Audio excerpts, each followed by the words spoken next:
Great morning. Come on in, you guys. Come on in. Come on in. Come on in. Come on in.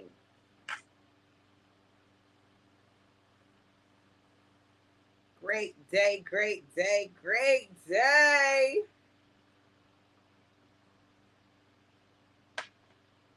Day. My husband's gonna be tired of me. I thought I plugged up. Could have sworn I plugged that iPad up. Day.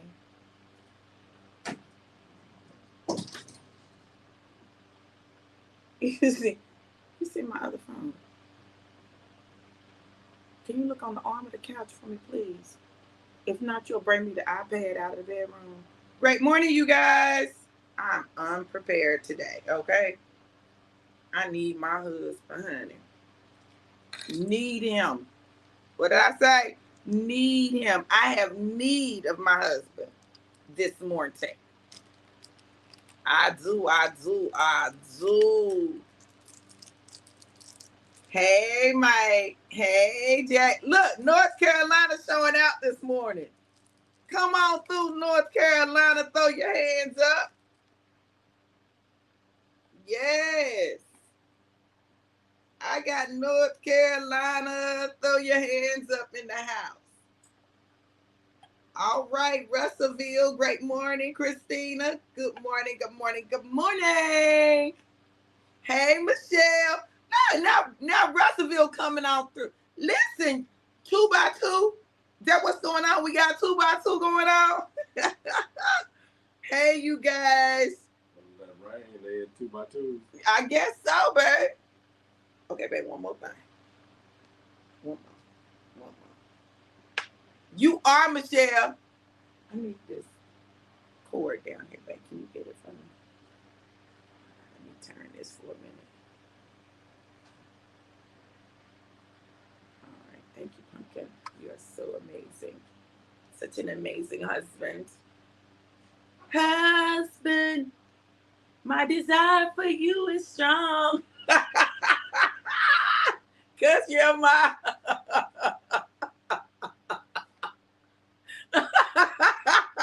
ain't that what the song say? Honeymoon, rain, and alive.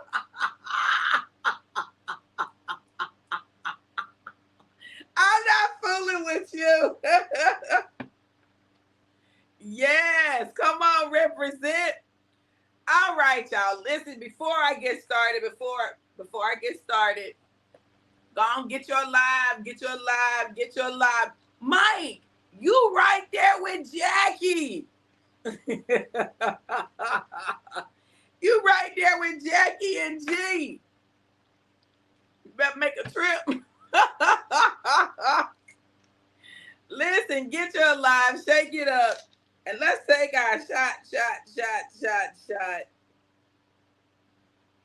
I'm excited for today's word. Baby, I'm about to bless the people of God with the word of God. So, here's two. And it is so. And it is done. And it is finished. Cheers.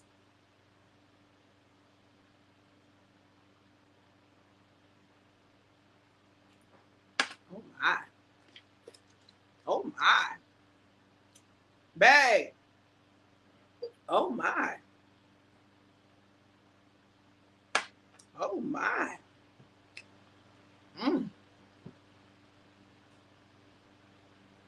This is a oh my one. Oh my.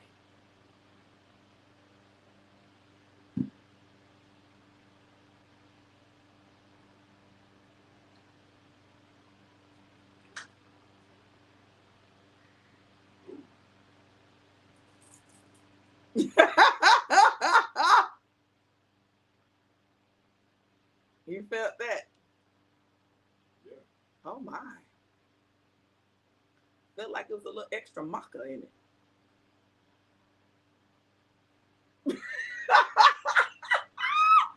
Great morning, y'all. Listen, we gonna stop cutting up. Let me put it on Do Not Disturb. Babe, do not disturb. Okay. I got two things for you. Thank you, Pumpkin. Best husband in the world. I love you. Okay, so let's get into it and let's talk about it. You know, God and I've been talking about a lot of stuff. Um, but what he said to tell the people is, and it is so. And it is so. Whatever it is that you're thinking and saying, that it is so. That is so. That's what's going to happen. That is the power that we possess. And it is so power. God has given us the and it is so power, right? So that when we say something, right, then he says, and it is so. You know, if you've ever watched what is the movie with the genie? Will Smith, Aladdin. If you've ever watched Aladdin, right? If you've ever watched Aladdin, in Aladdin, Aladdin finds the lamp, he rubs the lamp, he makes a wish, and the genie says, your wish is granted, right? Well, I need you to understand that what God does and what the universe does is, amen, what we say. What we believe and what we say, when it is in unison, when it is connected, when it's on one accord, then it produces something in the earth. The universe and God come into agreement with you. And it is so. Some of us have produced some things with our words and our thoughts that is not what we wanted, but it's what we produced because it's what we spoke. It's what we believe. It's what we put out there. And God set the universe in motion to say, and it is so. You say, every man I meet is da, da, da, da, da. God says, it's not what I said, but okay. Universe, you meet another one that is just like that because it's what you've drawn into your life. It's what you've spoken. Whatever you believe, whether you believe you can or you believe you can't, you're right.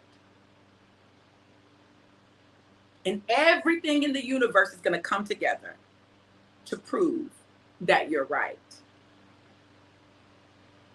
to produce what you say.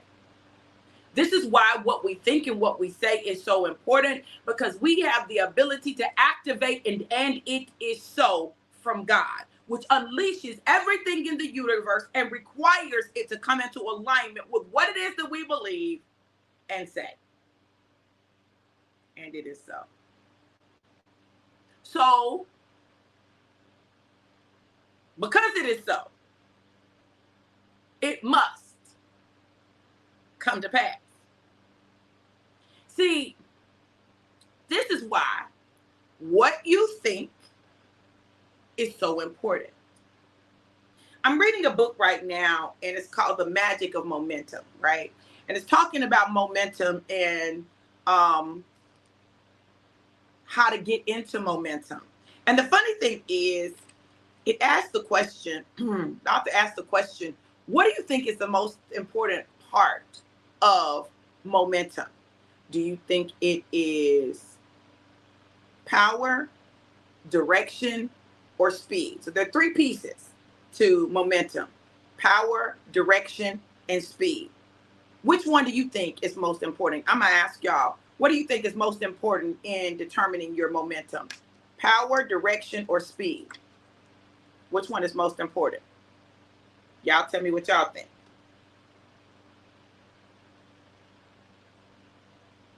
We go get into it. What do y'all think? Power, direction, or speed? Which one is most important?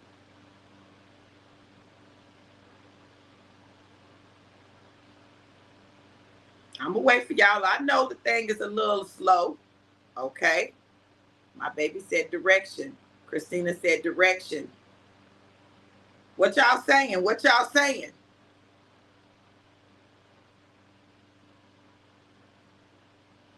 Power, direction, or speed? Which is most important?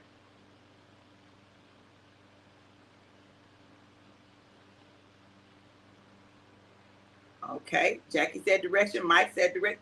Oh, y'all is smart. Because the average person would probably say power. That's not what's most important. It's direction. So when you take a step in the right direction, you increase the likelihood of going into momentum. Just because you took a step in the right direction. One step. Singular. That one step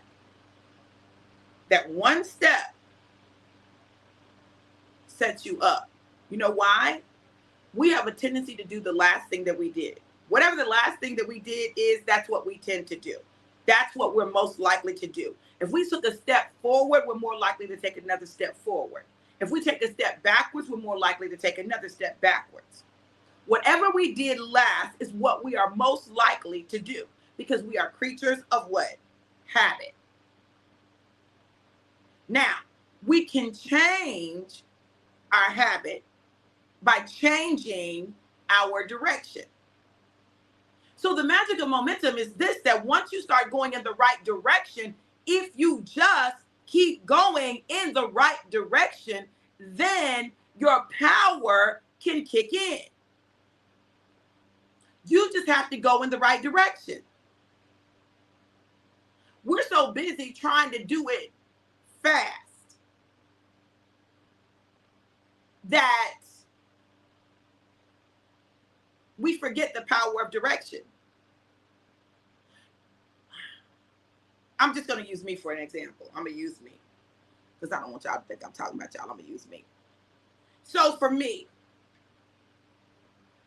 one of my saboteurs has been hyperachiever.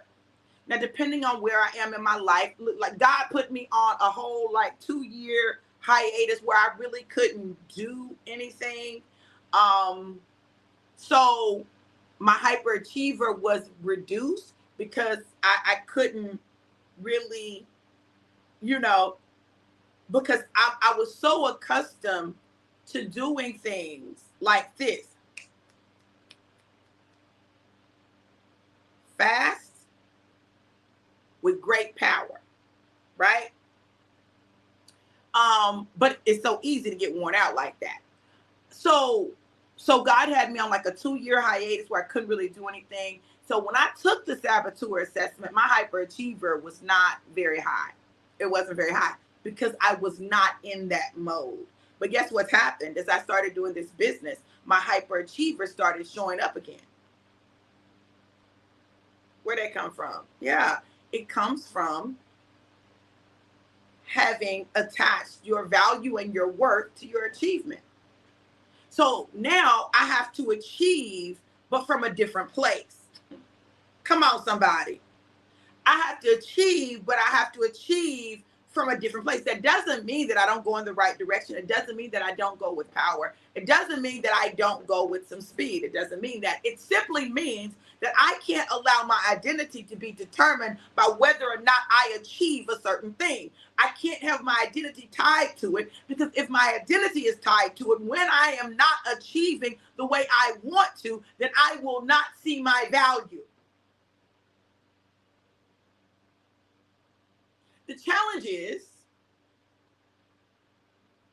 when you've lived your life feeling like, if I just get A's, if I just win this, if I just become the first this, if I just break these barriers, if I just blaze the trail, then I will be valuable.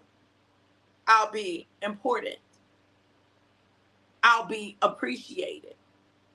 When the fact of the matter is, your value is inherently in you because God gives us our value.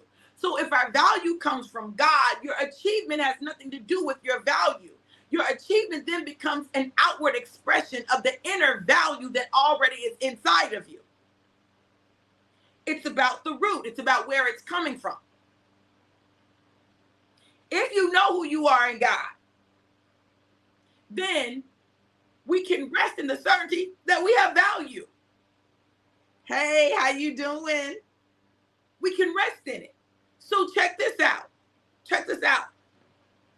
If God has already given us our value, if God has already said we're fearfully and wonderfully made, we're the apple of his eye, we're the head and not the tail, above only and not beneath, the lender and not the borrower. If he already said, all of these things about who we are, that we are victorious, that we are overcomers. Listen, if he's already established those things, it's not based on what you do, it's who you are. But who you are is going to show up in an outer manifestation and it is so. And it is so.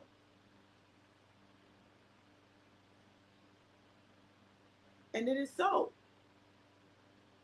The environment and everything around you has to line up with who God has created you to be. Now, when you don't know who God has created you to be, for real, you don't know. You will make those external things the things that determine your identity. You'll make the external things the things that determine your identity.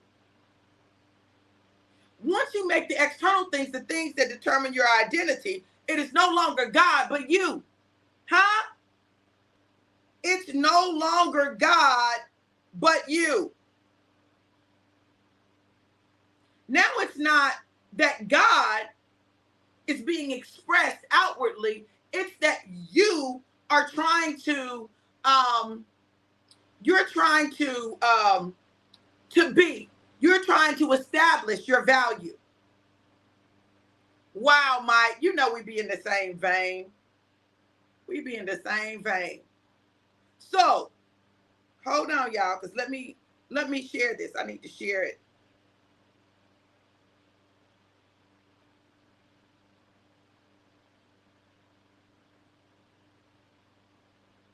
Let me share this.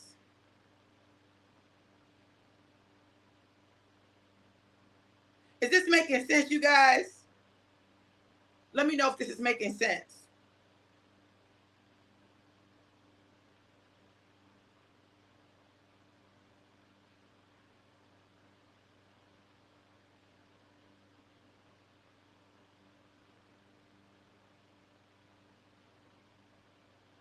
Okay. Now, why am I telling you guys this? Why am I sharing this with you now? Because you need to know your value. You need to make sure that what you're doing from the right place. Angel number 122. What is your motivation? Where is it coming from? If your motivation is to prove to the world that you're valuable, it's a wrong motive. You don't have to prove what is so. Now it's no longer that you are you're experiencing an outward expression of the inward value. It is you're trying to prove through your works, through your actions, through your accomplishments that you are valuable, but God already stamped you valuable. God already put a price tag on you. You're trying to put a price tag on you with what you do, and God says your value is inherent. It's inside of you. What you do is an outward expression of what's already inside of you. So this is why your value can be made based on how much money you make or have, what you live in, and what you drive. Because the moment those things are gone, your value is gone. What job you do. Think about it like this. For men, a big part of their value is their ability to take care of a woman. So if something happens and that man is not able to take care of that woman the way he wants to, then he sees his value as diminished. Oh, I'm not valuable. But a real woman of God will recognize the man's inherent value, and in the time when he may not be able to do all that he normally would do the way he would normally do it, will help him to discover how to do and provide using the gifts and talents that are inside of him.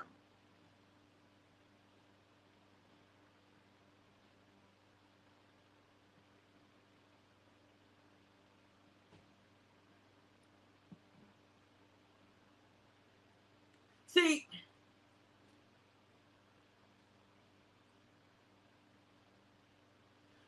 my husband is retired military, right? So, but he'll do stuff, he'll do little stuff, to make some extra money. And God challenged him to let go of one of his jobs, little job that he would do, just to bring a little extra money, right? When I came, when I came, we did a fast. We did the Forward Focus 21-day fast. God told him, let it go. Eventually, he let it go, right? But he also scraps, right? Now, that's challenging for me because that means there'd be a lot of stuff, okay? I'll be like, all this junk. I see junk, he sees money. Ha! Somebody's going to catch that. I see junk, he sees money. When he looks at something, he sees how much it's worth. He sees the inherent value and the inherent worth in it, whether it works or not. He'll look at something, a refrigerator, a stove, just some metal. I'll be looking at it like, what? All this stuff.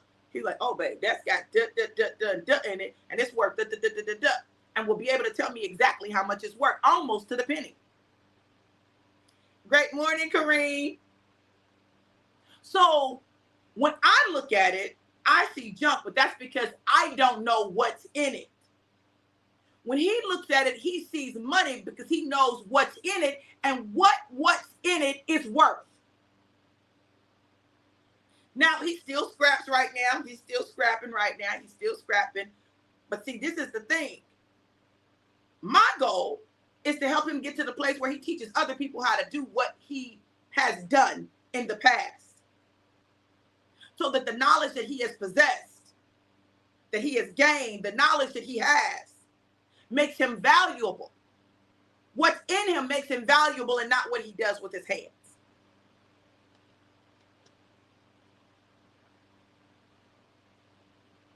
We are all like the stuff that he picks up. We have an inherent value and an inherent worth. But people looking at us, and some people looking at us, they see junk. Because they don't know what's in us. And they don't know what it's worth. The sad part is not when other people look at us like that. The sad part is when we look at ourselves like that. Because when we look at ourselves like that, we create an "and it is so" moment with God. That's what's going to manifest. That's what's going to show up in your life. That's how you're going to be treated. So, in order to produce what it is that you desire to produce in your life, you're going to have to change what you believe and what you say. You can't just change the words. This is not I'm just going to change the words and everything will be fine thing. It's not that. It is a true fundamental belief. It's what you believe, not just, every now and then I think this. No, it's what you believe at the core of your being. You have to do a deep dive and discover what is it that you believe. So doing this business again has required me for these first few weeks of the month of September to step back and re-examine what I believe. Where is my value? See, the funny thing is that many people can see your value, angel number 133, when you can't. Because you're judging your value based on, look, I'm going to tell you something. Woman of God reached out to me and she said, listen, she said, when you went up to the stage, I looked at my friend and I said, oh, she's about to say something that's going to just be like, it's going to make our mouths drop. Now, we hadn't had a conversation. I spoke to her, told her she looked beautiful, but we didn't have a conversation. Listen to me. I just was present. And when you're present, the right people will recognize your value. They'll see something in you, see something on you that an untrained eye would not see. So I stood up there and I did. I said some stuff. I talked about being married 5 times. I talked about my husband married me twice. I talked about the fact that if I don't know how to do nothing else, I know how to get married. I can help you get married. I can help you get married. I can even help you stay married if that's what you choose to do, right? I can help you with that because they didn't leave me. I left them. They never in any of my marriages, angel number 144, did they leave. They didn't want the divorce. I did. They didn't want it. Not one of them wanted to divorce me. I did. See,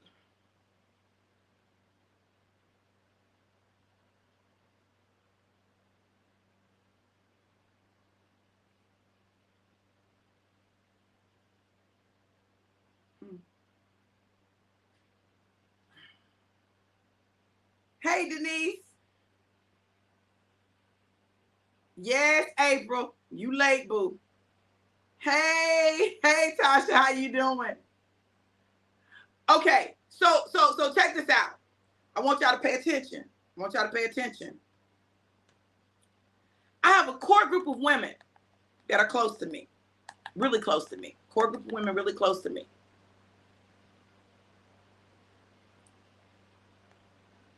I said earlier this year I saw five marriages. One has already gotten married. That's Stacy and Mike. They've already gotten married. April coming up, Jackie coming up. That's 3, right? So they're counting me. I'm not counting me. I'm not counting me in the 5. I'm not in the 5. I'm not in 5 other than me. I saw 5 other than me of women close to me, right? I'm not in the 5. That means there's 2 more that are yet to get married, right? Now let me say this.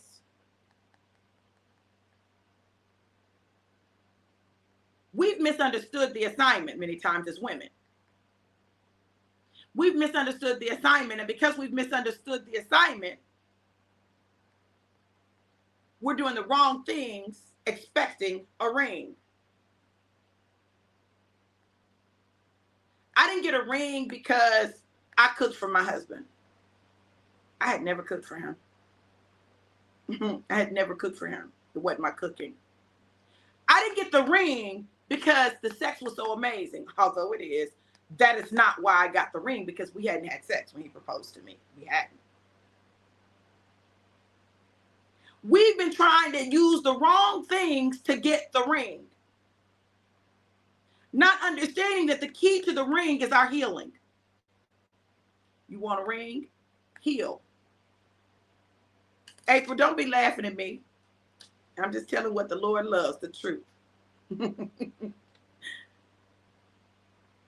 Heal. Because when you heal, you'll be able to bring and draw something different into your life. See, angel number 155, I didn't have a problem getting married. That was not a problem. But I was drawing into my life men who had some similarities. And I had to heal so that I could recognize what I was drawing, so that I could shift what was in me to draw what God ordained for my life and not just what he used in my life.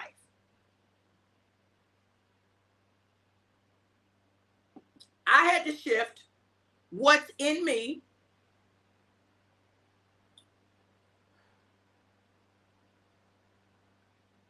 so that I could draw what was ordained for me and not what God would use. Kareen asked this question the other day. She posed this question. And she was really talking about divine will, God's divine will and his permissive will, and the life of Jacob and Leah and Rachel. Okay. Now, she was saying, could it have been, she said, what if and I'm paraphrasing. She said, what if Leah was the wife that God had for Jacob, but his desires shifted God's will?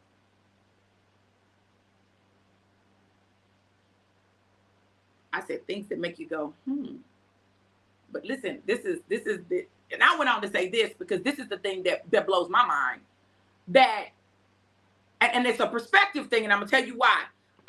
That I said, things that make you go, I said, but the amazing thing to me is that God used both wives to produce the 12 tribes. Listen, now let me tell you why that's my perspective. You got to remember, I had been married 5 times before I met my husband, and God used every marriage to produce the version of me that my husband got. Do you understand what I'm saying? I had to go through all of that to become who I needed to become for God's divine will to show up in my life. So she was talking about, permissive will, and how what we desire, our desires will can shift what God does. Listen, and they can. Why? Because he will give you the desires of your heart, even if it's not his divine will. That's his permissive will. But he's going to use all of it to work together.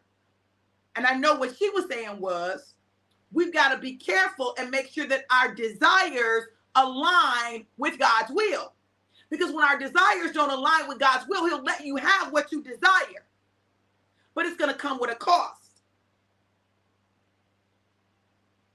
It's going to come with a cost. Whitfield said, I was wondering when you would speak about this. We were in a ministry where we were judged because our spouses were not involved in the ministry. And now here you are drawing married couples to the ministry. Wow, won't he do it? Right. Listen, I'm going to tell y'all something. Yes, Michelle, yes. Tasha said healing is imperative in order to keep from repeating the same negative cycles in our relationships. God's healing will give you sustained results in a divine, amen, and not perfect. Denise said, because all things work together. So listen. People have been asking me for this, right? And I've been avoiding it, but people have been asking me for this. And now I'm in a place where I'm really thinking about doing it. I'm really I'm right there on the edge thinking about doing it. So let me ask y'all this. If I did a class, if I did a workshop, if I did a 6-week program, if I did a 12-week program on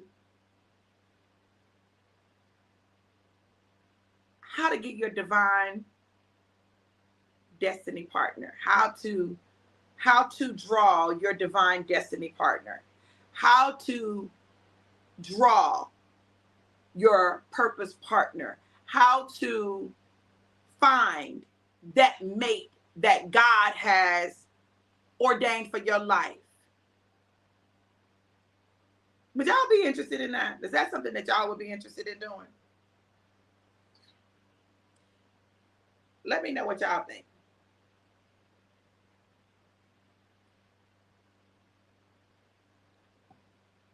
And not just for women, not just for women, how to draw and how to find, right? Because women, we've got to draw, and men, you got to find, right? So it's 2 different actions that are going on. And so what has been happening, check this out, because there are men close to me, right, who have found their wife using the same stuff that I'm teaching the women. Like I teach it to everybody, but I tend to just draw more women, right? But what I'm going to tell you is, John Michael Massey will tell you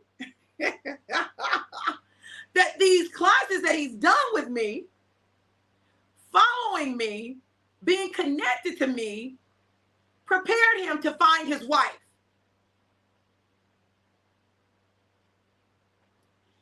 Okay, Donnell said I would be interested. April told me you should have taught that a year ago. I wasn't ready a year ago, April. I wasn't ready. Michelle said yes. Listen, y'all. Listen.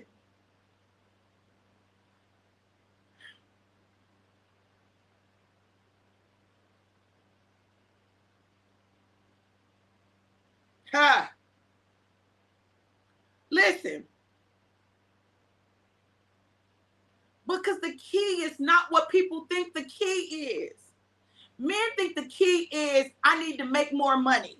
I need to have more stuff, right? And for some women, that's what they're looking for. There's some women that's what they're looking for. If that's not what it is, they don't want it. Da da da da da da. But I'm gonna tell you this: the right woman will see what's in you and know your worth. My God, today, the right man will see what's in you and know your worth. Women think, oh, I need to be making a certain amount of money. You don't need to make no money to be found. You don't need to make no money. You don't need to make no money. Truth be told, let me give you some truths. Truth be told, real men aren't concerned about how much money you make because they're coming in to be a provider. Real men aren't concerned about how much money that you make because they understand their role as a provider. They're coming in to provide for you. Now, this is the key.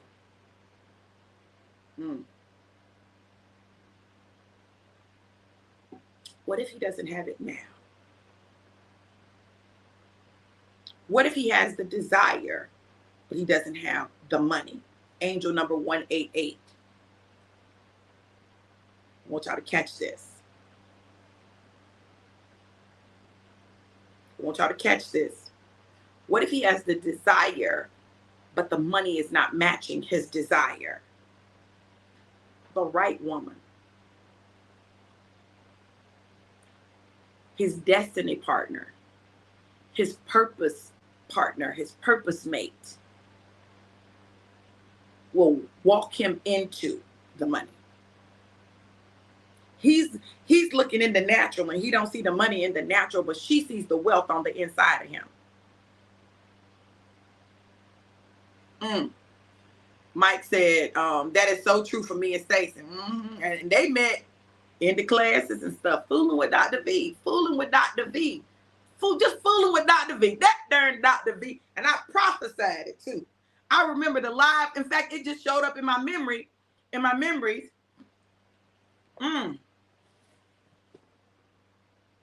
It just showed up in my memories and I sent it to him. When I was at Mike's house, Mike was helping me. Listen, Mike and I have like the best friendship ever. So I was in South Carolina, living in South Carolina, but my car was registered in North Carolina. So there were some things I had to do for the car that required me to go to North Carolina. Mike lives in North Carolina. So I'd gone to North Carolina. Mike said, oh, you can stay at the house. Cool. Listen, it wasn't no nothing. It ain't never been none of that. Like ain't never been none of that. We were real clear on who we were in each other's life. So I stayed at the house and I took something that I needed put together. Mike talking about, I don't put stuff together. Mike put that thing together. I said, Mike, I'm preparing you for your wife. You're going to need to be able to put some stuff together. Jackie said, I know I was convinced that I would be alone fulfilling God's purpose. But the minute I began doing the work to heal, God sent my forever mate. Absolutely. Absolutely. Jackie had counted herself out. She was like, I'm good. I'm good. I'm good. I'm good. I can date, but I'm good. Look, y'all, I want you to listen to me. Many people would look at me because I've been married. I was married 5 times before I married my husband twice, right? So I've been married 7 times. That's what I say. I've been married 7 times. They be calling me Elizabeth Taylor. I don't care what you call me. I'm going to tell you what I've learned, all right? So many people would look at me and say, who is she to tell me anything about marriage? Who is she to tell me anything about being a wife? Who is she to tell me anything about being a husband? Who is she? She's been married so many times. So they will invalidate what I say because they don't see the value. But people who discern the value of wisdom will look at that thing differently. I have girlfriends that have never been married. And they're like, how is it that you've been married all these times and I haven't been married once? Listen, you really want to know? Because I can tell you, I can tell you, they be thinking it's the sex. That's what they think. Well, that's part of it, but that's not the biggest part of it. That's part of it, but it's not the biggest part. The biggest part is the intangible stuff. The biggest part is the piece that we as women often struggle with. That's the biggest part. I've never had trouble getting a man to do anything for me. I've never had trouble without any sex, with no sex involved. I've never had trouble with getting men to do what I wanted them to do, for the most part. You know, it's a few that, I didn't get them to do what I wanted them to do. And I was trying to figure out, why aren't you doing what I want you to do?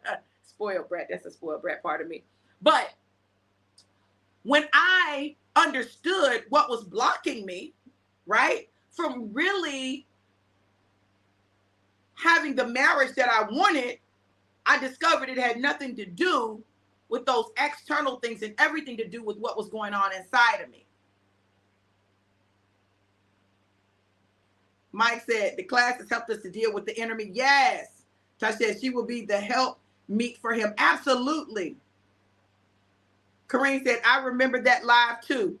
And he was singing. Yes, he was, girl. And there was a lot of people that was making comments. A lot of women were making comments. Angel number 199, right? Look, he talking about good morning, Stacy. Oh, that's Stacy. The masses, honey. They watching from one account. Hey, boo.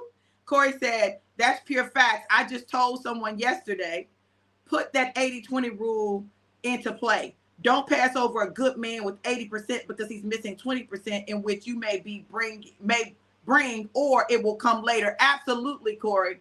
So I told my husband, I don't want to pay no bills. I don't want to pay no bills. I don't want to have to pay bills. I don't want to have to pay bills, right? This man did everything in his power to pay everything, right?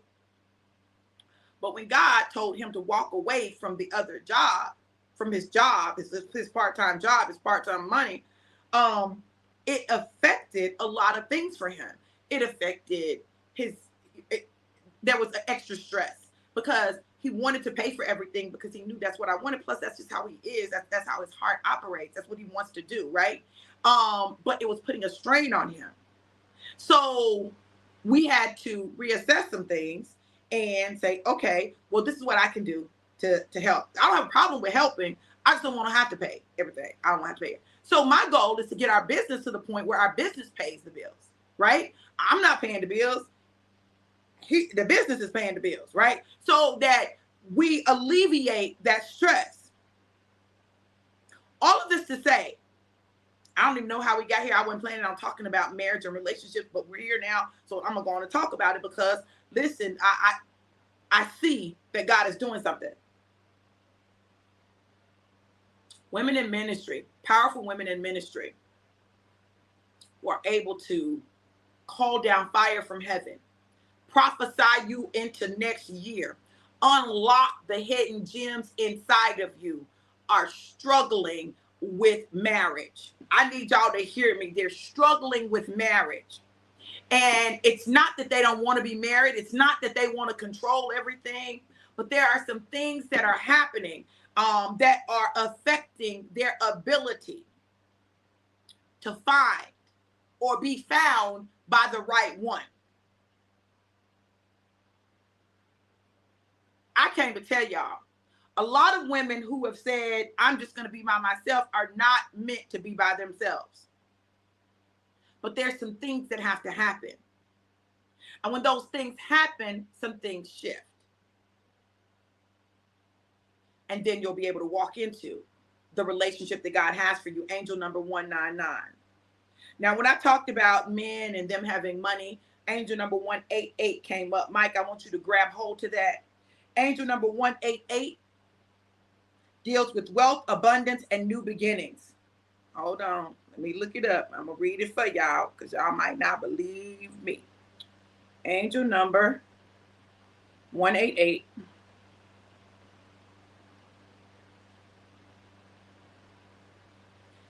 represents abundance, prosperity, and new beginnings. Abundance, prosperity, and new beginnings.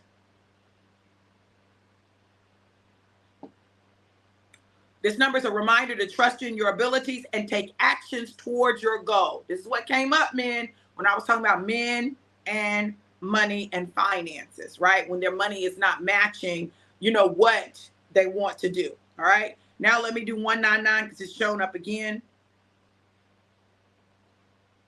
Angel number 199 is a divine sign that greater things are coming your way.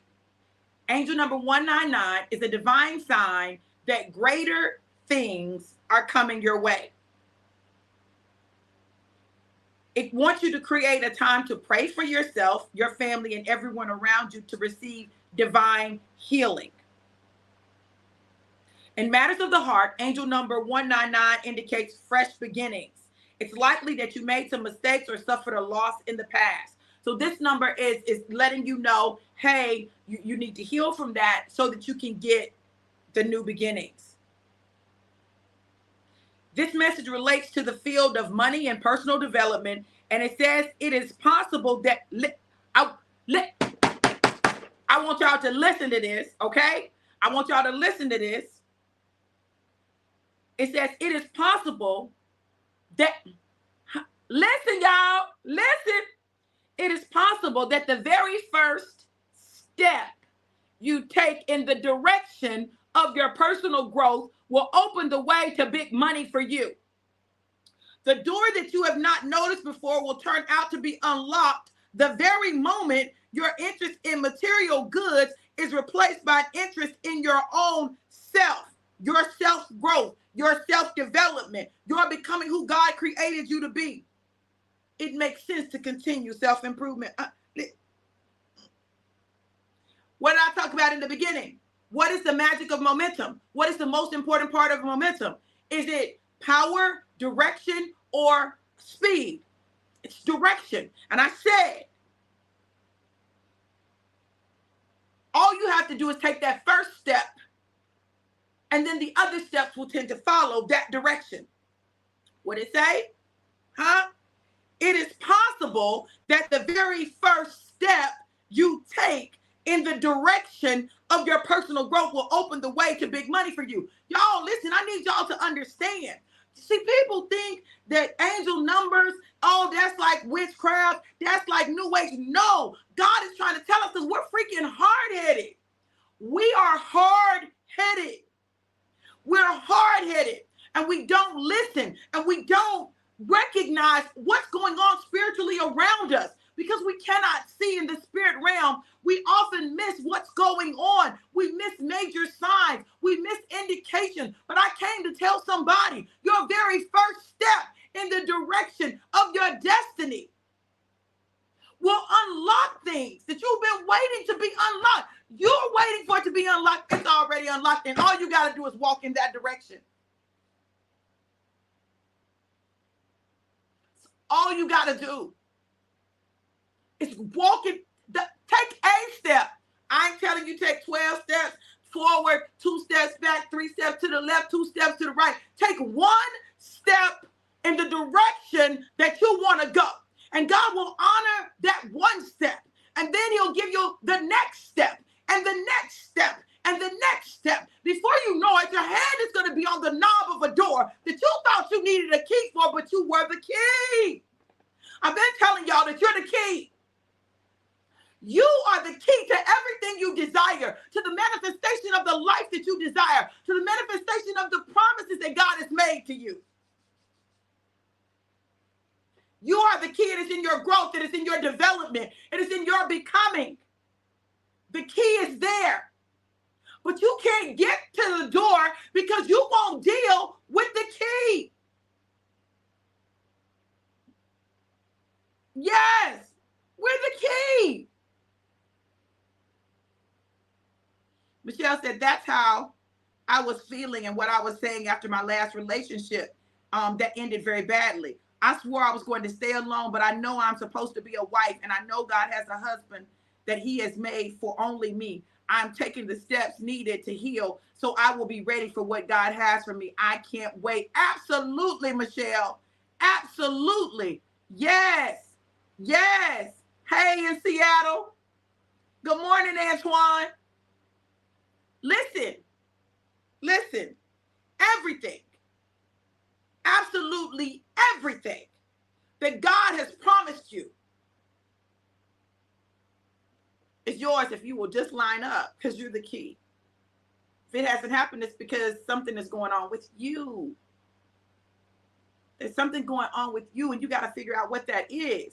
When you figure out what that is, then you can fix that, heal that,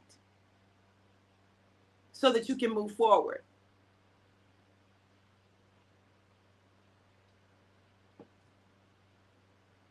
So, I got a message last night, and it was an apology. Now, y'all, I'm going to tell y'all something. I need y'all to know this. I know things that I don't say. I don't say everything. I don't respond to everything, but I know it, right? I can know it and not say anything about it. Everything doesn't need to be said. Everything doesn't have to be said. God has a way of doing what he does. Now, let me tell you this piece right here. The person that sent me that apology doesn't realize that the apologies that she sent me just unlocked her future, just unlocked her destiny.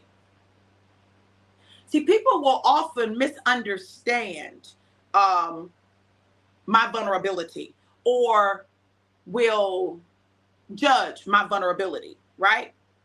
But the reason I'm as vulnerable as I am is to teach people what vulnerability looks like, teach people what exposing yourself looks like, teach people how to ask forgiveness when people don't know, or you think they don't know what you're feeling or what's going on. Listen, you've got to understand this piece about me. I share my dirt. I share the stuff that people be like, I know people be judging me. I know they do, but it's true. See, and we won't be true because we're afraid of people judging me. You can judge me. It's okay. I get it. You know, I just know this is my truth. This is where I was. This is what I did. This is where I am. This is what I'm going through. This is how I'm feeling. This is what I'm thinking. So when I say stuff, people be like, oh, you so wrong for that. You so wrong for that. But I'm not the only one that would think like that. You understand? I know I'm not the only one that would think like that. And you know how I know? Because when I say it, the people that are close to me will say the same thing. They're like, I was thinking the same thing. Listen. So I know it's not just me. I just will verbalize it. My nephew, and I was mad at him and I cussed him, said to me, he said, I just say the things that everybody else is thinking but won't say, right? Well, he's absolutely correct. That's how we are wired. We say the things that everybody else is thinking, but they won't say. We really do. He didn't lie about that. He didn't lie. He really said what he was thinking, right? But I cussed him. I cussed him because he was mocking my jacket. I cussed him. Now listen, he got off lightly because all he got was a cuss. Because my son got slapped talking about my jacket. A quick slap to the face. Slapped. You hear what I'm saying? Taste out his mouth slapped. Okay? All right. So he just got a little cuss. This was a little cuss. It was a light cuss. It wasn't even no heavy cuss. It wasn't a full cuss. It was a partial cuss. But he got a cuss. Okay?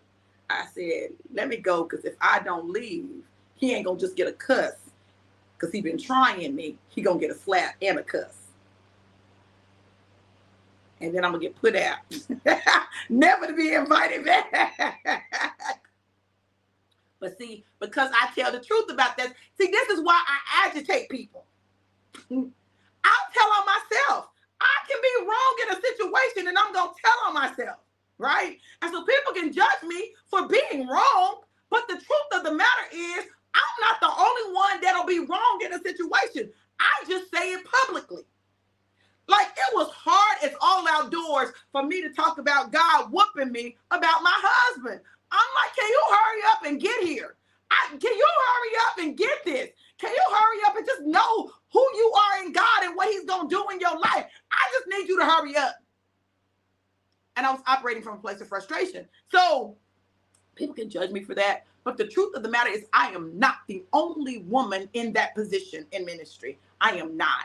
And the funny thing is this, God will put us with a man that is going to do great exploits in the kingdom, but he ain't there yet.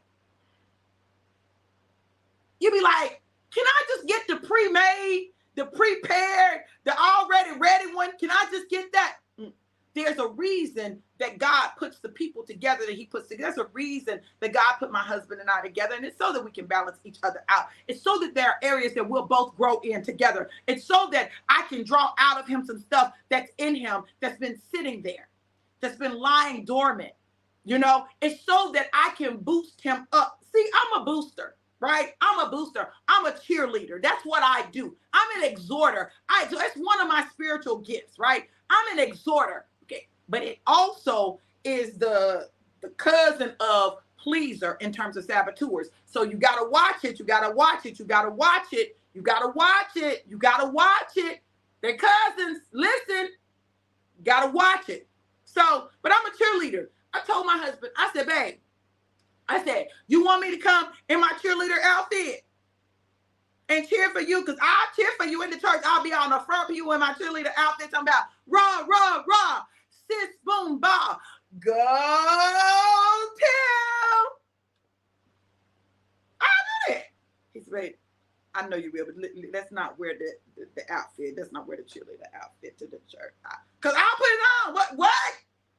For my husband? You think I'm not going to cheer my husband? Oh, I'm gonna cheer my husband on every time. Oh, they gonna know his wife in the building. Oh, they gonna know that I'm his wife. They gonna know because I'm gonna make it known because I'm supposed to be his biggest cheerleader. I'm supposed to cheer him on. If he looking at stony faces everywhere else, he gonna hear my voice, not just see my face. He gonna hear my. You better preach. You better sing, baby. That's my husband right there. Sing, baby. Let the Lord use you. And I'm going to be dead serious about it. Serious. Because if I, as his wife, as his other half, can't cheer for him, won't cheer for him, I'm excited that I got a husband that's standing up in the pulpit. Okay? I'm worried about how far he's gone, what's going on, what he's doing, how he's doing. But listen, I've had husbands that weren't in the pulpit, and I had one that was in the pulpit. I've had one in the pulpit preach a whole message about me and how using the woman at the well, which, you know, I relate to the woman at the well, but baby, he talked about the woman at the well so bad. He said she had a mental disorder because anybody that been married that many times must have a mental disorder. Had me in the pulpit facing the people while he's saying this. Now, he had preached the message before and he didn't say that. He preached the message about the woman at the well and it was a different message. But this time, because he was upset with me, he took the opportunity to use the pulpit as a weapon. To use his interpretation of the word to cut me up and cut me down. And I had to sit there and endure it like a good soldier. As tears rolled down my face, because how could my husband say these things about me and all I've done is love him and support him? But because he's mad because I preach, because he's mad because people have said I preached better than him, because he's mad because of these things, he gonna preach a whole message and try to make it like something's wrong with me. When I covered his dirt, when I made amends with people because of how he talked to them and how he treated them, This is what you're going to do from the pulpit. And I'm sitting there trying to keep a straight face. I'm facing the people. Why you preaching this foolishness? To then do the move that you practiced at the house, where you threw the towel up and cut it off when you grabbed it. And I know this. When you told me, yeah, baby, and I'm going to do this, and then the people are going to go crazy when I do this. No, he's all right. That's why when I hear that mess, I be like, if y'all don't sit down with that, with those theatrics that you have rehearsed, that you have used to emulate other people. No. If somebody says, I got PTSD. I know he's all right, PTSD.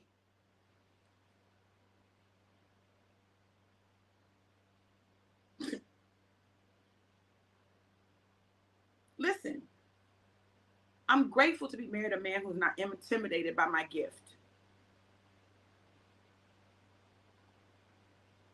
Who doesn't feel like he has to outdo me or like he's in competition with me.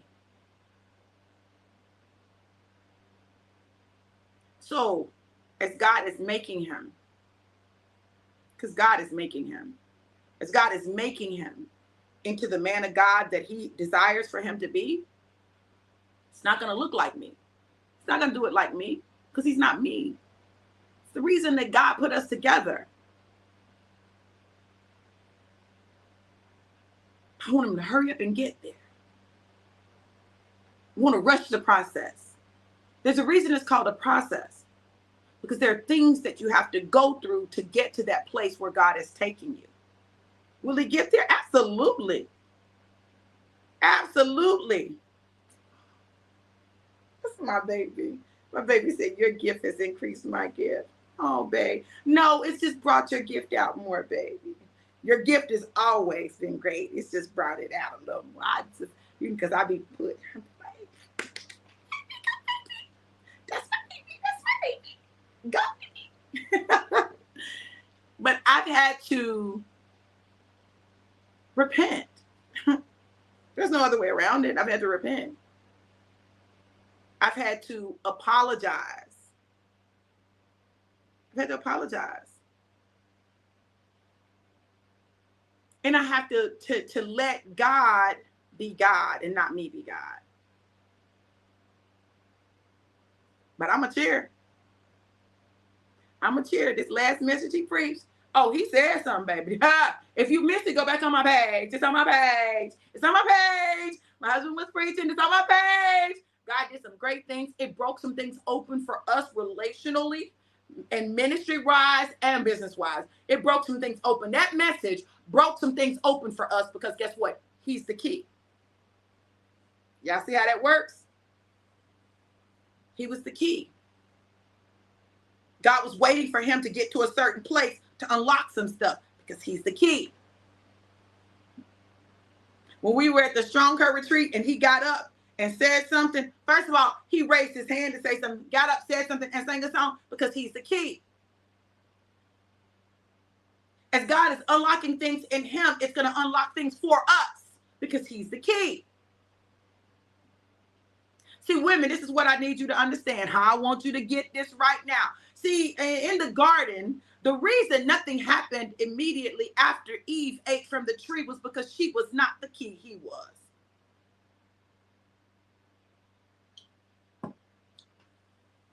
There was no consequence until Adam ate from the tree. Why? The command was given to Adam. Adam was the head. Adam could have covered Eve, and they could have still been in the garden. But because Adam did not do what God told him to do, they had to leave the garden because he ate from the tree.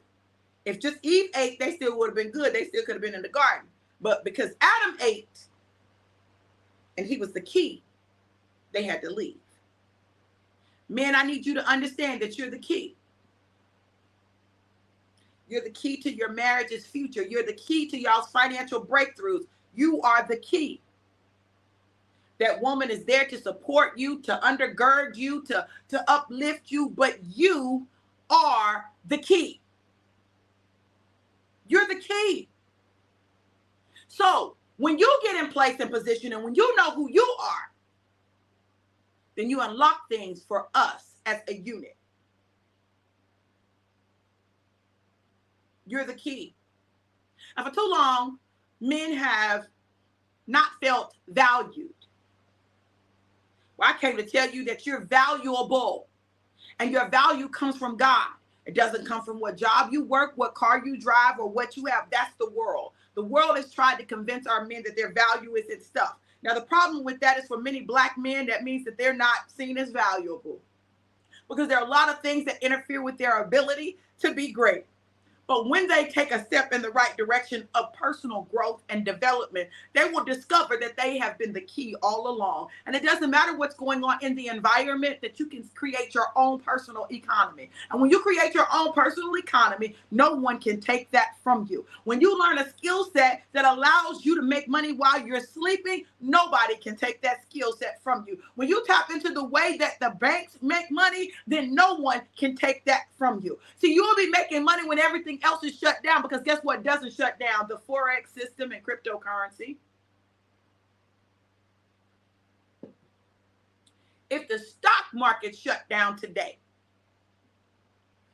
Forex and crypto would still be going. That financial market would still be going.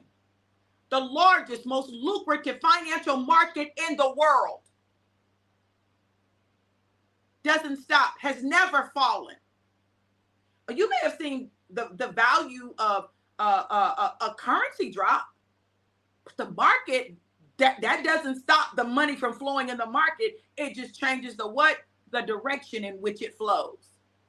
And all you got to do is take a step in the right direction to be able to tap into it. Now we get into what God talked to me about earlier. Listen, I want y'all to catch this.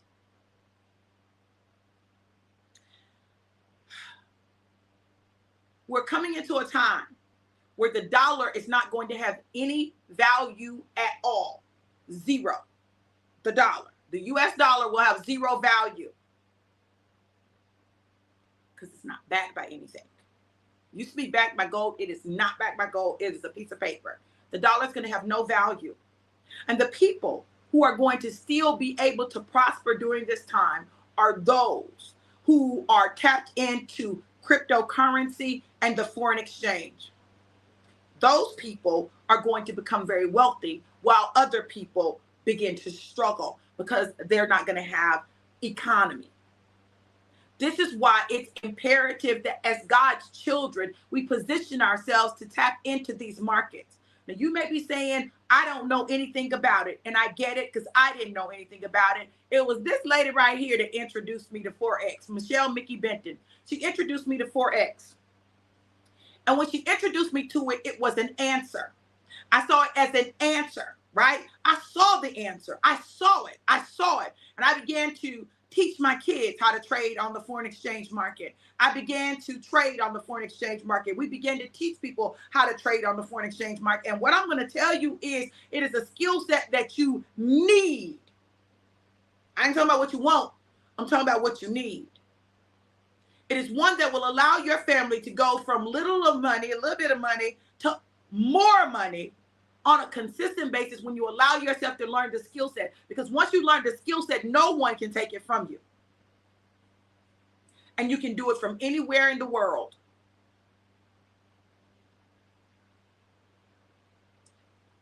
Y'all can miss it if you want to. But what I'm telling you is there are strategic moves being made internationally to decrease the value of the dollar and make it so that our money means nothing. I need you to hear me, because we have so much debt that we have got to create our own personal economy that is not dependent upon the United States economy.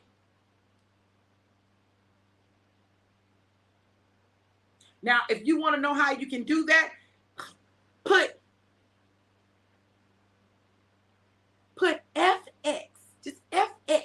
in the comments. Put FX in the comments, and I'll get you some information that you can look at on a platform where you can learn how to do it. Because I'm going to tell y'all this. Even if you don't have time to learn, I can plug you into a system that you can put your money in and it will be working for you. But I'm going to tell y'all this. Listen, I need y'all. This is not Dr. V, the coach. This is not Dr. V, the pastor. This is Dr. V, the prophet, speaking to you. I'm speaking to you as a prophet of the Most High on what is coming in the world. I am foretelling things that the Bible spoke of. You have to have a way of creating an economy, or you will have to do whatever they tell you to do to be able to eat and to live. So when we talk about the days when people take the mark, and that's how they eat, and that's how they live. And without the mark, you won't be able to eat or live. What I'm telling you is how you prepare so that you don't have to take anything that you don't want to take.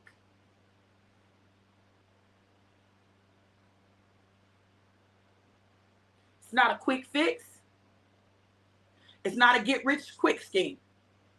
It is preparation for not just surviving, but thriving during a time when other people will be floundering, so that you can be a Joseph to your family, a Joseph to your generation, a Joseph to your community. It's necessary, y'all. I'm just telling y'all, it's necessary. It's necessary. It's going to take time. You're going to have to make a commitment, but it's necessary. Because times, they are a-changing. They are. You see it. Y'all see all the countries that came together. Yeah, this is a new world order is coming. You're going to have to be prepared to live in that new world order. I see you, Nisi. I'll get you that information. Look, I wasn't planning on going into all of that, but I felt led, because the two areas where the enemy is fighting us the most are in the area of marriage and relationship and finances. Those are the two areas, because if he can get us to not be on one accord, to not be one, then he will be able to do what he wants to do to us individually. Because if one can put 1,000 to flight, two can put 10,000 to flight. So he don't want them twos to come together. And the financial side destroys so many marriages. But not only that, he doesn't want us to be prepared so that we will have to bow and take the mark.